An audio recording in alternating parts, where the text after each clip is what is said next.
வரவேற்பை வழங்கியிருக்கிற பூதக்குடி வாழ் பெரியோர்களே, தாய்மார்களே, இளைஞர்களே, உங்கள் அத்தனை பேருக்கும் என்னுடைய காலை வணக்கத்தை தெரிவித்துக் கொண்டு, உற்சாகமான வரவேற்பு. இதில் இருந்து நம்ம கட்சியினுடைய பொறுப்பாளர்கள், வீர முத்தரையர் முன்னேற்ற சங்கத்தினுடைய பொறுப்பாளர்கள்லாம் என்ன தெரிஞ்சுக்கணும்னா, ஒவ்வொரு கிராமத்திலையும் ஒரு நல்லது கெட்டது நடக்குதுன்னா அதில் அதிமுகவோ திமுகவோ பிஜேபியோ நிற்கக்கூடாது. நம்ம தான் போய் நிற்கணும். நம்ம மக்களுக்காக சங்கமா கட்சியா நம்ம மட்டும்தான் நிற்கணும். அப்படி நின்னா மட்டும்தான் கிராமம் முழுக்க இப்படி வந்து நிற்பாங்க. அதை பொறுப்பாளர்கள் தெரிஞ்சுக்கணும். வருகிற ஜனவரி 25 முத்திரையர்களின் அரசியல் உரிமை மீட்பு மாநாடு. அந்த மாநாட்டிற்கான அழைப்புதல தமிழகம் முழுக்க 5000 கிராமங்களுக்கு எப்படி உங்க கிராமத்துக்கு வந்தோமோ அதே போல 5000 கிராமங்களுக்கு நேரடியாக கொண்டு போய் அழைப்புதல பொறுப்பாளர்களோட வீடு தேடி போய் கொடுத்துக்கிட்டு இருக்கோம். எதற்காக இந்த மாநாடு அப்படின்னா, நம்மளுடைய வரலாற்று ரீதியா பார்த்தோம்னு சொன்னா, பேரரசர் பெரும்படுகு முத்திரையருடைய வயது 1350. வயதை சொல்லிட்டோம்னு சொன்னா நம்ம சமூகத்தினுடைய 1000 கால வரலாறு தெரிஞ்சிடும். வேற எதையுமே படிக்க தேவையில்லை. பெரிய பெரிய புத்தகங்களை எடுத்து நம்ம வரலாறு தெரிஞ்சுக்கணும். அப்படி அல்ல, சாமானியர்கள் தெரிஞ்சுக்க வேண்டியது பேரரசருடைய வயது 1350. தமிழகத்துல வேற எந்த சமூகத்துக்குமே இல்லாத 1000 கால வரலாறு உங்களுக்கும் எனக்கு இருக்கு. அதே போல மக்கள் தொகை அடிப்படையில பார்த்தோம்னு சொன்னா, தமிழ்நாடு முழுக்க 1,25,00,000 பேர் தமிழ்நாடு முழுக்க வாழுகிறோம். அதுல 80 இருந்து 90 லட்சம் வாக்களிக்க தகுதி உடையவங்க இருக்கும். முத்திரையர் ஓட்டர்ஸ், ஓட்டு போட தகுதி உடையவர்கள் 80 இருந்து 90 லட்சம் பேர் இருக்கும். பெரும்பான்மையான சாதி இத்தனை ஆண்டு காலமா தன்னுடைய வலிமை தெரியாம நாங்கெல்லாம் பெரும்பான்மையானவர்கள், எங்கள்கிட்ட விலை மதிக்க முடியாத தமிழகத்தினுடைய அரசியலை நிர்ணயம் செய்யக்கூடிய அந்த வாக்கு வங்கி எங்ககிட்ட இருக்குன்னே தெரியாது. இதை யார் சொல்லியிருக்கணும் அப்படின்னா, சமுதாய தலைவர்கள் சொல்லியிருக்கணும். யாரு கிராமத்தை நோக்கி போனது? எந்த தலைவனும் இந்த சாதியில கிராமத்தை நோக்கி போகவே இல்லை. அந்த கிராமத்தில் இருக்கக்கூடிய பிரச்சனையை கேட்டதே இல்லை. அப்ப என்ன ஆகுது? வேற வழியே இல்லாம இவங்க அதிமுகவை திமுகவை நம்பி காலங்காலமா ஓட்டு போட்டு ஓட்டு மட்டும் தான் போடுவோம். நமக்கான அரசியலை அவங்க முன்னெடுக்கவே மாட்டாங்க. நாம பெரும்பான்மையா இருக்க இந்த தொகுதியிலேயே நாம பாருங்க, நம்முடைய வறுமையை பயன்படுத்தி வேற்று சமூகத்தை சேர்ந்தவங்க சட்டமன்ற உறுப்பினர் ஆகுறாங்க. எவ்வளவு கேவலமா இருக்க! அவ்வளவு கேவலமான நிலைமைக்கு நம்மளை வச்சிருக்கோம். நாம கேவலமானவர்கள் அல்ல, நம்மளை கேவலமா வச்சிருந்தது அதிமுகவும் திமுகவும் தான். இப்ப புதுசா வந்த எந்த கட்சியா இருந்தாலும் சரிதான், அவன் நமக்கான வாழ்வியலை மேம்படுத்த எந்த நடவடிக்கையும் எடுக்க மாட்டான்.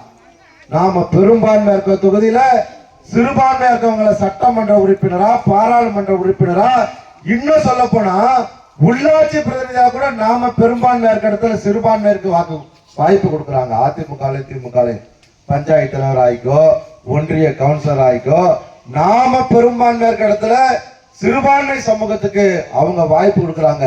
ஆனா நாடார் பெரும்பான்மையா இருக்க இடத்துல நாடாருக்கு தான் வாய்ப்பு கொடுக்குறாங்க. வன்னியர் பெரும்பான்மையா இருக்க இடத்துல வன்னியருக்கு தான் வாய்ப்பு கொடுக்குறாங்க. நம்மளை மட்டும் இவன் வறுமையிலே வச்சிருந்து 200 ரூபா 300 ரூபா காசு கொடுத்தா ஓட்டு போடக்கூடிய அந்த கேவலமான நிலைமையில நம்ம வச்சிருக்கான். நாம கேவலமானவர்கள் கிடையாது. நாடாண்ட சமூகம், 1000 கால வரலாறு கொண்ட சமூகம். இந்த நாடாண்ட சமூகத்தை, அரசர் வழிவந்த அந்த சமூகத்தை ரொம்ப வறுமையிலே வச்சு நம்மள அரசியல்ல, பொருளாதாரத்துல, வேலை வாய்ப்புல எல்லாத்தையும் கீழே கொண்டு போய் வச்சதான் மிகப்பெரிய சாதனை திராவிட கட்சியும் தேசிய கட்சியும். இதை மாத்தணும்னா எப்படி வன்னியர்களுக்கான ஒரே தலைமை தமிழகம் முழுக்க அறியப்படுகிற தலைமை பாட்டாளி மக்கள் கட்சியோ, பறையர் சமூக மக்களுக்கான ஒரே தலைமை தமிழகம் முழுக்க அறியப்படுகிற தலைமை எந்த முதல்வர் வந்தாலும் போய் பேசக்கூடிய தலைமை விடுதலை சிறுத்தைகள், அதனுடைய தலைவர் திருமாவளவன். அது மாதிரி தலைமை நம்ம உருவாக்குறோம். அதுதான் தமிழர் தேசம் கட்சி தலைமை. என்ன, நீங்க எங்களுக்கான அதிகாரத்தை கொடுத்தீங்கன்னா இந்த மக்களுக்கான அத்துணையுமே மாத்த எங்களால முடியும். அதுதான் சொல்றோம். எல்லா இடத்துலயும் பேசும்போது அதான் நீ அதிமுக எனக்கு சீட்டு தராத, என்னை கூட்டணிக்கு கூப்பிடு. திமுக நான் கூட்டணிக்கு வரும்போது சீட்டு கொடுத்தா மட்டும்தான் வருவேன். அதிமுகவே திமுக போய் கம்யூனிஸ்டோட நாம் தமிழரோட எல்லாம் கூட்டணி வைக்க முடியாது. ஏன்னா அவங்க ஆட்சி இங்க வரவே வராது. ஆகையால எந்த கட்சி தமிழகத்தை மாறி மாறி ஆளுகிறதோ அந்த 2 திராவிட கட்சி என்னை கூட்டணி அந்தஸ்துல கொண்டு போ. எப்படி பாட்டாளி மக்கள் கட்சியை கொண்டு போற, விடுதலை சிறுத்தைகளை கூட்டு போய் சீட்டு கொடுக்கிற, எம்எல்ஏ ஆகிறதுக்கு எம்பி ஆகிறதுக்கு, அது மாதிரியான ஒரு நிலைக்கு எங்களை கொண்டு போகணுங்கிறதுக்காக தான் இந்த மாநாடு. இந்த மாநாட்டுல 5 லட்சம் பேர் கலந்துட்டோம்னு வச்சுங்களேன், மிகப்பெரிய மாற்றம், சமூக மாற்றம், அப்படியே அரசியல் மாற்றமா வரும். இந்த தடவை ஒரு சட்டமன்ற உறுப்பினர் போனாலும் அடுத்த முறை 5 பேர் போவான், அதுக்கப்புறம் 10 பேர் போவான். எப்படி பாட்டாளி மக்கள் கட்சியோ விடுதலை சிறுத்தைகளோ அது மாதிரி இந்த சாதியை கொண்டு போறதுக்கான ஒரு ஏற்பாடு தான் இந்த மாநாடு. அதை முதல்ல புரிஞ்சுக்கங்க. அதை புரிஞ்சுக்கிட்டு இங்க வந்திருக்கக்கூடிய தாய்மார்கள், இளைஞர்கள், பெரியவர்களின் அத்துணை பேருமே அந்த மாநாட்டுக்கு வரணும். எப்படி ஊர் முழுக்க சேர்ந்து வரவேற்பு கொடுத்தீங்களோ அது மாதிரி ஊர் முழுக்க சேர்ந்த மாநாட்டுக்கு வரணும். ஒவ்வொரு முத்திரையினுடைய கடமை மாநாட்டில் கலந்துக்கிறது. இந்த இளைஞர்கள் மட்டும்தான் கலந்துக்கணும் அப்படிலாம் கிடையாது. இது ஒரு முத்திரையர் சமூகத்தினுடைய குடும்ப விழா. எல்லாரும் இந்த மாநாட்டில் கலந்துக்கிட்டு நமக்கான அரசியல் அதிகாரம், அரசியல் வந்தா மட்டும்தான் எல்லாத்தையும் மாற்ற முடியும். இல்லைன்னா ஒண்ணுமே பண்ண முடியாது. எவனா ஒருத்தனை ஆளை வச்சுட்டு நாங்க பெரும்பான்மைன்னு வாயில சொல்றதை விட நாங்க பெரும்பான்மை நாம ஒரு பெரும் கூட்டத்தை கூட்டி காட்ட போறோம். அதுதான் வருகிற ஜனவரி 25 நடக்கிற புத்திரையர்களின் அரசியல் அதிகார மீட்பு மாநாடு. இந்த மாநாட்டுல நீங்க எல்லாம் பெருந்திரளா கலந்துக்கிட்டு நமக்கான அரசியல், நான் பெரும்பான்மை இருக்கிற இடத்துல நான் தாண்டா ஆளணும்னு சொல்றேன், நான் சிறுபான்மை இருக்கிற இடத்துல ஆளணும்னு சொல்ல.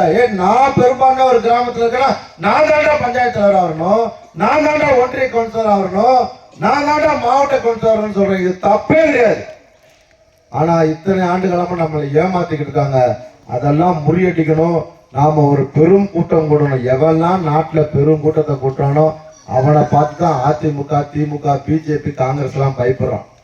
வன்னியர்களை பார்த்து பயப்படுவதற்கு காரணம் பாட்டாளி மக்கள் கட்சி வருஷத்துக்கு ஒரு தடவை மாநாடு நடத்துறாங்க.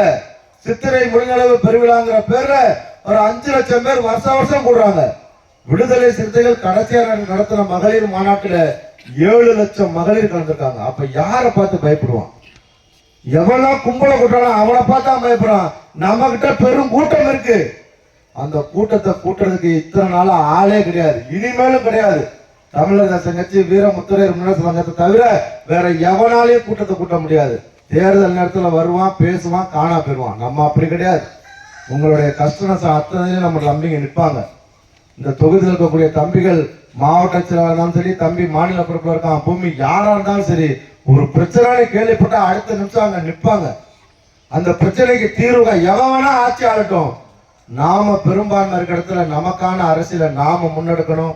அதுக்கு நீங்களாம் முழு ஒத்துழைப்பு கொடுத்து திருச்சி மாநாட்டுக்கு வரணும்னு கேட்டுக்கிட்டு சிறப்பான வரவேற்பு கொடுத்த கிராம பெரியோர்களுக்கும், கலந்து கொண்ட தாய்மார்களுக்கும், இளைஞர்களுக்கும் வீர முத்தரையர் முன்னேற்ற சங்கத்தின் சார்பிலும் தமிழர் தேசம் கட்சி சார்பிலும் நெஞ்ச நிறைந்த நன்றியை தெரிவித்துக் கொண்டு விடைபெறுகிறேன். நன்றி, வணக்கம்.